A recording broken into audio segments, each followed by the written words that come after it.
তো hello guys, চলে এসেছি সানডে সকালে আজকে সুন্দর একটা ব্লগ নিয়ে। সারাদিনে আজকে আমি সারাদিন কী করি সেটা দেখার জন্য সকাল সকাল উঠেই ছাদে গিয়ে এই শাক তুলতে চলে গেছিলাম আমি আর মা। এই যে মা শাক তুলছে, আবার ভাবলাম তোমাদের একটুখানি ছাদের ভিউ দেখানো যাক। এই দেখো আমাদের ছাদের কত সুন্দর ভিউ আসছে। ছাদের মধ্যে খুব সুন্দর সুন্দর ফুলও ফুটেছিল। এই দেখো, এই ফুলগুলোর আমি নাম জানি না, সেটা আলাদা নয় ব্যাপার। একটা ফুলেরই নাম জানি আমি, গাঁদা ফুল।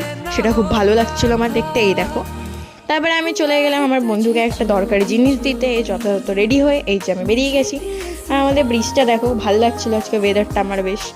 তারপরে ওকে দিয়ে আমি ফিরে এসে দেখছি মা গরম গরম মালপোয়া ভাজছে। এই যে মালপোয়া খেতে বসে দেখি ম্যাঙ্গো আমার দিকে হ্যাংলার মতো তাকিয়ে আছে। এই দেখো, মানে আমি যা খাবো ওকে তাই খেতে হবে, এরকম একটা ব্যাপার।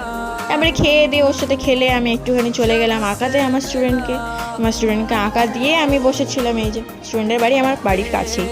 তারপরে ওকে ছাড়তে অনেক দেরি হয়ে গেছিলো। বাড়ি গিয়ে দেখছি বাপি আমার পছন্দের মাংস নিয়ে এসছে। তাড়াতাড়ি চান ফান করে আমি খেতে বসে পড়েছিলাম। আমার খুব খিদে পেয়ে গেছিলো চিকেন দেখে।